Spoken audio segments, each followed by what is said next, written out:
साथियों, कैसे हो आप लोग सभी लोग। तो आपके सामने मैं मैथ का जो पिछले साल एग्ज़ाम हुए थे ग्रुप 5 के लैब टेक्नीशियन के सभी एग्ज़ाम हुए थे, तो उसमें मैथ आया था। ठीक है, तो मैथ भी आपका सिलेबस में है। तो उसमें जो सवाल आए थे वो आपको मैं बताने वाला हूँ किस प्रकार से आपको सॉल्व करने हैं। उनका पेपर सॉल्व आपके सामने लेके आया हूँ। तो आप लोग इस वीडियो को ध्यान से देखें और जो भी सवाल का डीप एनालिसिस है वो भी आपको बताऊँगा मैं। ठीक है, किस प्रकार से आपको सवाल करने होते हैं एग्ज़ाम में। तो आपके सामने जो सवाल है, आपके साथ पहला सवाल यही है। इस सिंप्लीफिकेशन का सवाल है। क्या सवाल है ये? इस सिंप्लीफिकेशन का सवाल है आपके सामने। -5/16 प्लस डैश इक्वल्स टू 7/24। तो ये सवाल है आपके सामने स्क्रीन पर। तो इस प्रकार से आपको सवाल करने होते हैं। अगर मान लो इसको सॉल्व करना है मुझे, ठीक है, तो आप लोग ध्यान से देखना। -5/16 प्लस एक्स मान लो यहाँ पर, ठीक है, इक्वल्स टू 7/24। ठीक है, इतना आपको समझ में आ गया होगा क्योंकि मैंने ऑलरेडी यहाँ पर एक्स माना है। बस अब मुझे एक्स की वैल्यू निकालनी पड़ेगी। माइनस चाहे यहाँ पर लगा हो चाहे कहीं भी लगा हो माइनस, अगर इस तरफ माइनस लगा है यहाँ पर तो ये माइनस रहता है। माइनस का -5/16 है। ठीक है, तो अगर वाली वैल्यू में इस तरफ कर दूंगा तो ये कैसे हो जाएगी, प्लस की हो जाएगी ना ये। तो क्या हो जाएगा हमारे पास x बराबर 7/24 प्लस 5/16। ठीक है, तो a हो गया हमारी इक्वेशन। अब इसका हम एलसीएम लेके, जैसे एलसीएम लेते हैं जो मतलब नॉर्मली एलसीएम लेके इसको हम सॉल्व कर सकते हैं। ठीक है, तो एलसीएम को कैसे लेना है बता रहा हूँ वो भी आपको मैं। एलसीएम मान लो क्या है हमारा सवाल, 7/24 5/16 बचा है। 7/24 5/16 है। ठीक है, तो मैं क्या करूँगा, मैं इसका एलसीएम लूँगा। तो एलसीएम इसका कितना आएगा, अगर 24/16 का मैं एलसीएम लूँगा, आपको एलसीएम लेना नहीं आता तो डायरेक्ट आप एलसीएम ले सकते हो। कैसे? ऐसी संख्या सोच लो जो 24 से कट जाए और 16 से कट जाए। तो मैं कह सकता हूँ 24 दूनी 48 होता है और 16 तीय 48 होता है। तो मैं इसका एलसीएम 48 ले सकता हूँ। 48 क्योंकि वैल्यू ऐसी लो जो दोनों संख्याओं से कट जाए, इनसे कट जाए इससे कट जाए। तो मैं 48 यहाँ पर लिख ले रहा हूँ, 48। ठीक है, आप लोग मैथ कम पढ़ते हो 11th के बाद, जो मतलब 10th के बाद बच्चे होते हैं वो, तो आप लोग ध्यान से समझते जाएं। इसका एलसीएम लेते हैं 48, इसमें इंटू कर देंगे और ऊपर से इसमें भी इंटू कर देंगे 48 से साथ में। ठीक है, तो मैं इसको जब काटूंगा तो 24 दूनी 48, 7 दूनी 14। तो इसका जो आ गया हमारे पास 48 इंटू 7/24 है हमारे पास। थोड़ा मैं इसको मिटा दूँ, बड़ा हो रहा है, कोई दिक्कत नहीं, थोड़ा सा छोटा लिख दे रहा मैं। ठीक है, छोटा लिख दे रहा मैं यहाँ पर, इससे बन जाए पेपर में। x बराबर था हमारा 7/24 प्लस 5/16। ठीक है, तो मैंने इसका एलसीएम लिया 48। तो 48 से एलसीएम ले रहे हैं तो हमें ऊपर वाली संख्या में गुणा करना होता है। तो 7/7 into 48 upon 24 plus 5 into 48 upon 16। तो 16 तीय 48 ही कट गया, 24 दूनी 48 ही कट गया। ठीक है, तो हमारा जो एलसीएम था अब उसको तो हम नीचे लिखेंगे। तो हम देखेंगे 7 दूनी 14 प्लस 5 तीय 15 अपॉन 48 48। तो 5 4 9 मतलब 29 हो गया, 29/48। तो ए हमारा इसका सही आंसर हो जाएगा आपका। ठीक है, तो जो भी सवाल हैं, जो सिंप्लीफिकेशन सवाल हैं, वो आपके सवाल एग्जाम में आने वाले हैं। तो सिंप्लीफिकेशन के आप सवाल कर लें, मैं भी आपको कराऊंगा आराम से, बस आप लोग हमारे साथ बने रहें। अब मैं अगला सवाल देखता हूँ क्या है।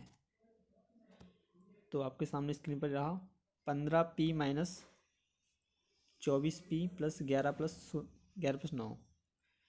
तो इसको इक्वेशन को सोल्व करना है, सिंपल सा प्लस माइनस करना है बस आपको। अगर आपको प्लस माइनस करना आता है तो आप इस सवाल को आराम से कर सकते हो। कैसे करोगे देख लेते हैं। अगर 15p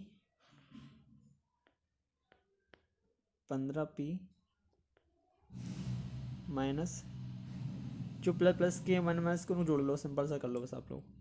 ठीक है, तो 15p minus 5 minus 24p minus 11 plus 9। ठीक है, तो 15p 24p, अगर मान लो माइनस का 24p है, अगर मान लो आपने किसी से कर्ज लिया 24 रुपये, 24 रुपये आपने कर्ज लिया किसी से और आपने 15 रुपये उसको दे दी वापस।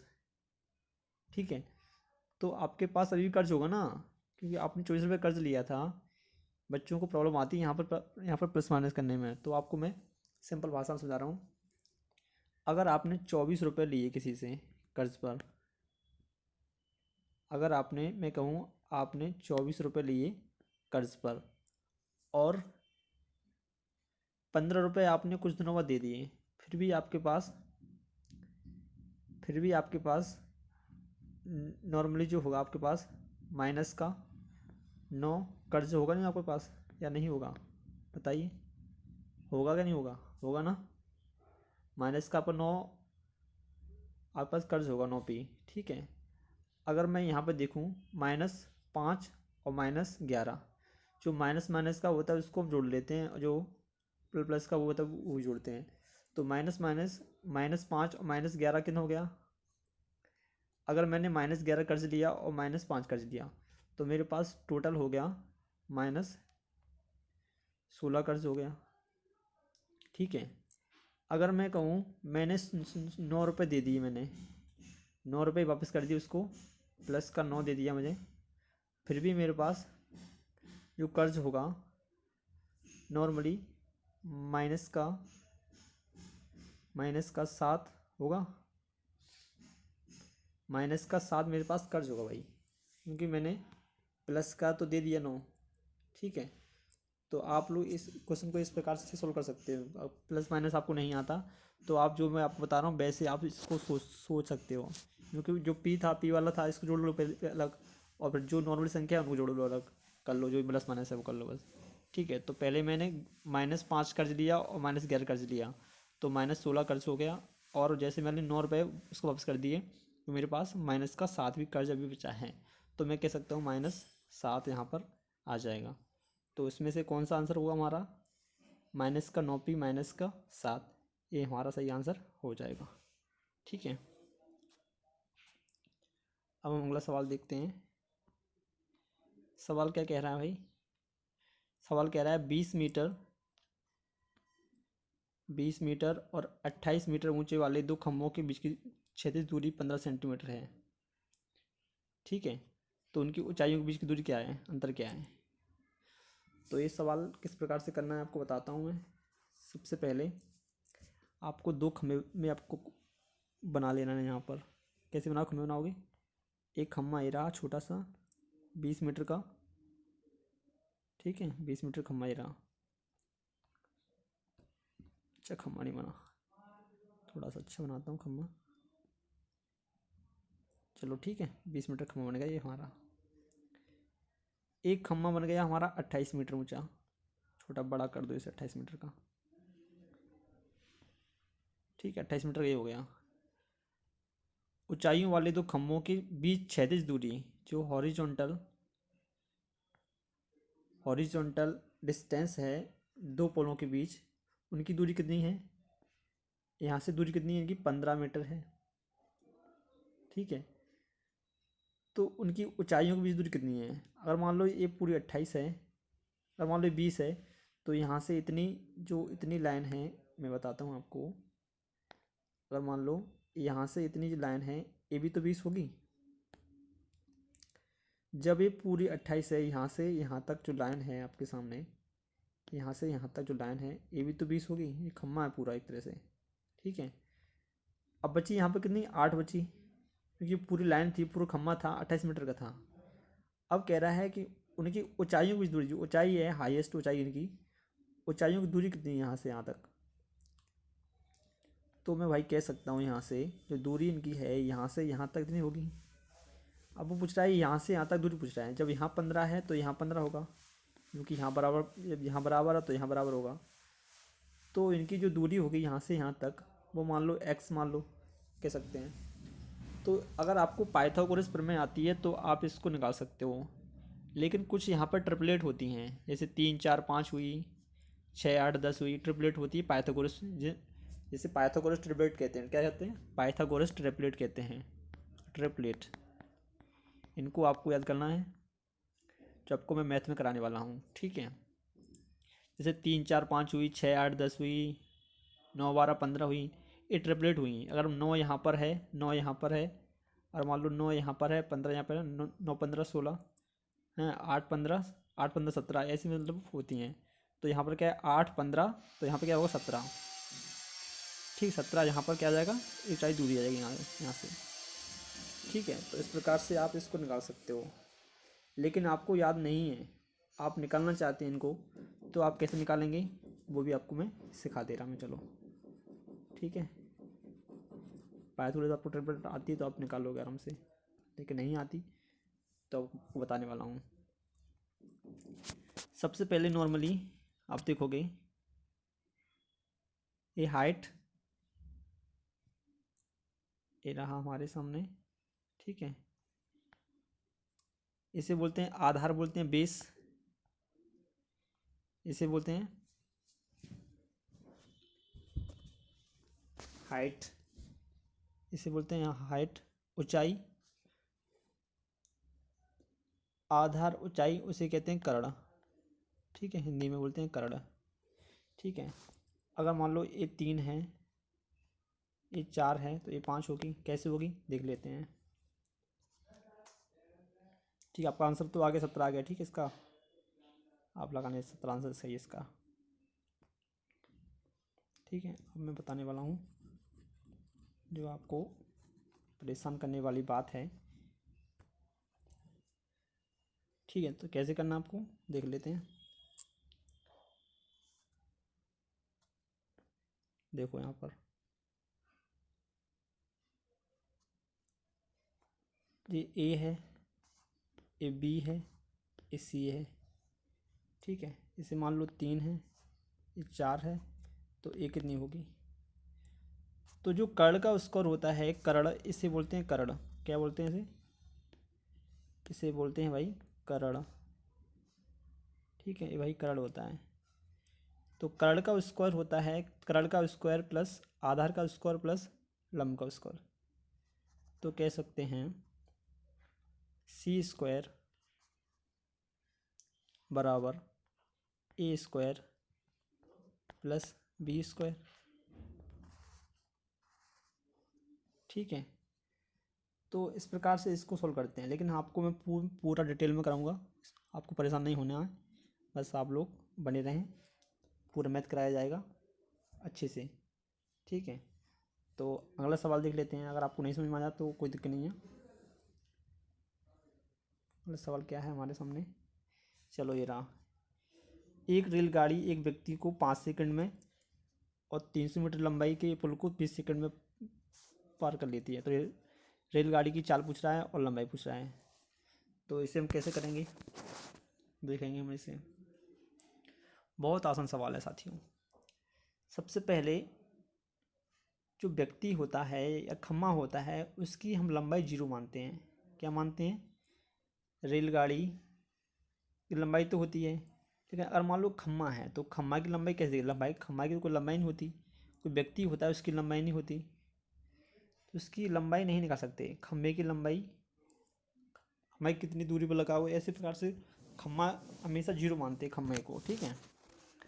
तो एक रेलगाड़ी है, मान लो रेलगाड़ी क्या है, रेलगाड़ी मान लो।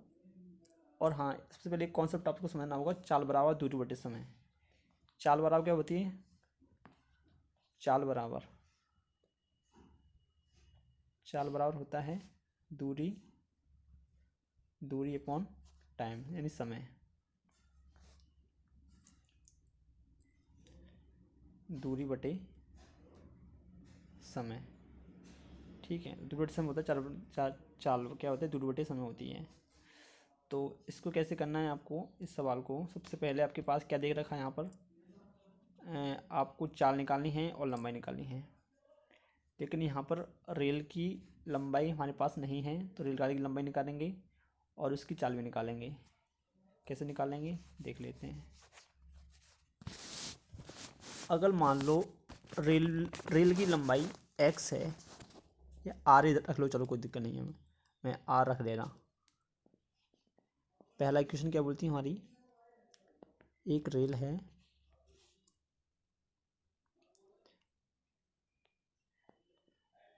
r प्लस एक व्यक्ति, तो व्यक्ति क्या होता है, जीरो सेकंड में, 0 सेकंड में एक व्यक्ति को 5 सेकंड में, कितने सेकंड में, 5 सेकंड में पार कर रहा है। तो चाल बराबर दूरी बटे समय, दूरी कितनी होगी हमारी, r हो गई, ये हो गई, और 0 व्यक्ति हो गया, और 5 टाइम हो गया, तो 5 मैं यहाँ पर रख लूँगा। एक इक्वेशन हमारे पास क्या है, एक 300 मीटर, वही रेलगाड़ी जो रेलगाड़ी है r, वही रेलगाड़ी एक 300 मीटर, कितने 300 मीटर लंबे पुल को, एक पुल था भाई, उसको मात्र 300 मीटर लंबाई के पुल को 20 सेकंड में पार कर लेता है। तो पुल की लंबाई क्या दे रखी है यहाँ पर, 300 मीटर दे रखी, अपॉन 20 सेकंड में पार कर लेती है, ठीक है। तो मुझे यहाँ से r निकालना है, मतलब रेल की लंबाई निकालनी है, रेल की लंबाई कितनी होगी ट्रेन की। तो इस इक्वेशन को सॉल्व करेंगे ना आप, तो क्या होगा इसमें, 20r हो जाएगा इस तरफ आके, थोड़ा यहाँ पर कर लेना मैं, ठीक है। 20r यानी 20 रेलवे, 20 का 0 करेंगे इंटू, तो इसमें 0 हो जाएगा, तो कोई दिक्कत नहीं है। इधर क्या रहेगा, 5r प्लस 1500, ठीक है। 20r और जो 5r, तो ये हो जाएगा 15r बराबर 1500। तो जो r है, r हमारे पास निकल के आया, रेल की लंबाई निकल के आई 100 मीटर निकल के आई भाई। कितनी निकल के आई, रेल की लंबाई जो है हमारे पास 100 निकल के आई। जब रेल की लंबाई 100 निकल के आई, तो हमारे पास समय दे रखा, अब इसकी चाल निकालना है। तो चाल समय क्या है हमारे पास, ये रखा चाल समय, तो मुझे इसके क्या निकालना है, चाल निकालना है। तो चाल क्या हुई हमारे पास, दूरी बटे समय, टोटल ट्रेन की लंबाई कितनी है, दूरी 100 अपॉन 5, तो 5 दूनी 10 मीटर प्रति सेकंड, ठीक है। तो आपका जो इसकी जो चाल निकली, रेलगाड़ी चाल है, तो 20 मीटर प्रति सेकंड इसकी चाल है, और इसकी जो लंबाई है वो 100 मीटर निकली है। तो इसका सही आंसर आप देख लो कौन सा होगा सही आंसर इसका, 20 मीटर प्रति सेकंड और 100 मीटर, यानी इसका सही आंसर हो जाएगा ए, इसका सही आंसर हो जाएगा साथियों, ठीक है। तो अगला सवाल देख लेते हैं क्या है। एक परिवार के 5 सदस्यों की उम्र 5, 65, 70, 45, 40, 35, 30, 15, 10, 15, इनका माध्य क्या आता है, माध्य समझ लो, माध्य मान लो औसत, माध्य का मीन जो होता है उसको कहते हैं एवरेज। तो एवरेज जो होता है उसी को कहते हैं माध्य, ठीक है। तो सबसे पहले जो संख्या है, इनको सबको जोड़ लो, जितनी संख्या हैं उनसे भाग दे दो, सिंपल सा आपका जो माध्य है वो सब निकल आएगा। तो जब आप इन संख्याओं को जोड़ोगे, आप संख्या जो, तो आप इसको जोड़ सकते हो, इतना तो आपको कार्य बनता है कि आप इतना काम करें आप, ठीक है। उसके बाद जो संख्या आप जोड़ोगे ये संख्या आई आपके सामने 330 निकल के आएंगी, ठीक है। लेकिन जो यहाँ पर संख्या नंबर ऑप्शन कितनी है, नंबर ऑफ संख्या ये हैं 10। तो मैं अगर भाग दूंगा इससे तो 0 से 0 कट गया, टोटल जो औसत हमारे पास आया 33 निकल के आया। तो एवरेज औसत जो सवाल हैं वो भी सवाल आपके एग्जाम आने वाले हैं, तो आप लोग इनको भी अच्छे से पढ़ लीजिए एक बार। तो साथ ही आपको कैसा लगा मैथ का एक्सप्लेनेशन, अगर आपका अच्छा लगा हो तो और भी मैं कराने वाला हूँ सभी चीज़ें, तो हमारे साथ बने रहिए और वीडियो को शेयर कीजिए, ठीक है। ओके दोस्तों, धन्यवाद।